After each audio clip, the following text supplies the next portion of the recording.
Section 6.2. So this is an integration application, an application for the definite integral.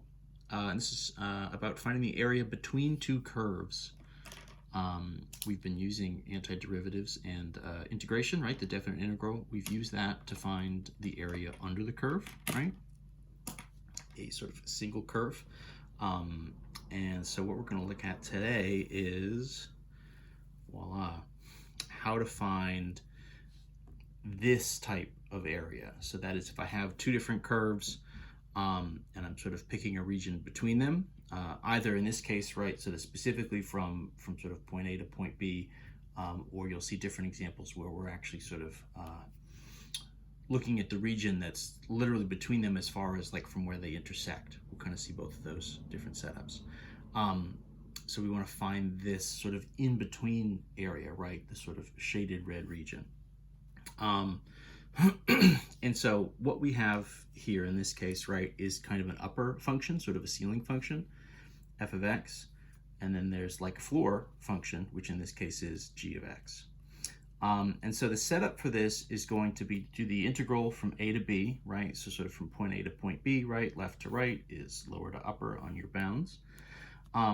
And all you're going to set up is you want the integral of the upper function minus the lower function. So you want to do, in this case, right, that would be f of x is the top function, and then g of x is the bottom function. If there's anything where they're like crisscrossing and they maybe change positions, right, if they're kind of like a sine and a cosine or something kind of going back and forth and crisscrossing with each other, then you'll have to write a couple different setups, because to find that area, this sort of space between, right, you have to have specifically over that interval the upper minus the lower. So in this generic case, right, my sort of purple one, f is the upper and then the g is the lower. This setup is kind of nice. It works, sorry, let me scoot this up so you can actually see what I'm uncovering. This setup works regardless of positioning. So this is pretty clearly everything, right, sort of up in that first quadrant, everything kind of is positive and we don't really need to worry about it. But in theory, I could kind of copy and paste this picture pretty much to any position, even like directly over the axis. And that setup is going to work each and every time, which is nice. We don't really need to, you could imagine this getting very complicated as we have to think about, okay, well here, right, this is a negative, but it's like an upper function. Do I need to flip things around? And the answer is nope. It just needs to be the upper minus the lower, kind of regardless of where it sits in the plane. So that's cool. What I'm going to do is I'm going to start with a example here where we're essentially just given a sketch of a region. We'll also do some examples where we actually have to sort of make sketches on our own, which is, kind of fun and fine. But if we're just sort of given a picture first, that helps speed things up a little bit. So this is a graph we have, right, parabola. This is my parabola quantity x minus 1 squared. And then there's just this sort of, right, nice line, x plus 1 over top of it. And I'm trying to find the area of the shaded region in between. So a couple things, right? I obviously need to sort of identify which is the kind of upper and which is the lower. Everything here, right, if we're just sort of given the sketch, that process is pretty straightforward, right? My upper is pretty clearly the line, right? That sort of is the roof of this thing. And then the basement or whatever, this lower function in purple this time is the x minus 1 quantity squared. So upper and lower goes like that. We can kind of see in here, I've got the different tick marks to sort of mark the individual values, but let's say, for example, we actually don't technically know the a and b values here. One of the things that we're going to need to find are the intersection points. Right, we need to sort of find where are these functions going to intersect, because those intersection points are going to be our boundaries. How do I find intersection points? All I need to do is set the functions equal to each other and then solve for x. So this is actually just like a quick little algebra equation. So in this case, right, this is sort of x plus 1 is equal to quantity x minus 1 squared. I'm going to have to sort of FOIL that out and expand it, right? That would be an x squared. If I multiply this out, x times x, outer and inner would both give me kind of minus 1x and minus 1x. So that's going to be minus 2x in the middle. Minus 1 times minus 1 is plus 1. So this is kind of x plus 1 equals, right, x squared minus 2x plus 1. If I just bring everything over to the right, I'll sort of keep everything over here on the side of the x squared. Make sure I'm keeping everything in the frame. So this is kind of x squared minus 3x equals 0, right? Plus 1 minus 1. Those guys are canceling each other out. Solving for the x, I can just do a quick factoring, right? So the 1 is out here. I don't even need to do a full-on quadratic factoring kind of thing. I can just pull the x out in front. And so that's going to give me 2 points, right? So that's going to give me x equals 0. And then from the x minus 3 is going to give me x equals positive 3. So those are my boundaries. And if you look, my sketch is decent enough. You probably could have sort of pulled that directly from the graph. If you can, great, but it's always good to sort of double check it. The ones in the homework, excuse me, are actually usually written without boundaries on the graphs. So you have to kind of find those intervals by yourself. So my setup here, right, to actually sort of do this problem. So I've got the integral, right? So from my boundaries, so this is going to be from 0 to 3. And then it's my upper, right? So that's the quantity x plus 1 minus the lower. And so you want to keep everything in parentheses, right? Again, because this is sort of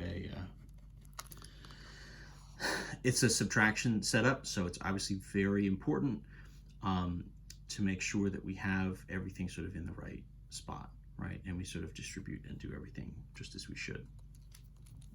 Let's expand it. This is going to be not something we can integrate just yet. We need to expand this out. Of course, x plus 1 just is x plus 1 minus the quantity. We FOILed this out just a second ago, right? It was x squared minus 2x plus 1. Now that's all in parentheses. And I didn't mention it yet, but everything here is dx, right? With respect to x, everything here is an x function. We'll do a variation on this in a later video where we can actually flip the variable and change our perspective and do it with respect to y. So that does matter. Dx and x, right? Having all this stuff synced up is important. 0 to 3. So this is x plus 1, right? Minus x squared minus minus, right? So that's plus 2x. This is minus 1 dx. So a couple things here. We'll cancel each other out and sort of combine. So this is going to be what? A negative x squared. This is 2x and x is plus 3x. You can see we're kind of going to get essentially the negative version of the piece we just had over here, which is fine. Plus 1 minus 1. Those guys cancel out. Okay, so it takes a second, but clean everything up, get to that stage, and then we can do an antiderivative. This is, in some sense, a pretty simple antiderivative once we actually get to this stage, right? This is just nice power rule stuff. We don't need to do any u subs. In theory, right, we could do some of those later on. We just will have to sort of see what we get. It all depends on the functions, of course. So x squared, right? So we're going to have negative x cubed over 3, right, plus 1, plus 3 times x to the 2 over 2. And that's going from 0 to 3. We're definitely going to get some fractions here. That's fine. We'll live. Nobody's favorite thing, but it's certainly doable. What are we going to get? So negative 3 cubed over 3. That's actually going to be a whole number. plus 3 times 3 squared over 2, right? 3 goes in minus, we sub in 0, so negative 0 cubed over 3. The 0 is going to wipe both of these terms out, so that makes our lives a little bit easier, right? That whole second piece is just going to be a 0. So that helps. This would be what? 3 cubed is 27, divide by 3 is 9, so then this is like negative 9. We just said 3 squared is 9, times 3 is 27, so plus 27 over 2 minus 0. So this is like negative, if I try to combine these, oops, 18 over 2 plus 27 over 2. One thing that's going to happen here is we should end up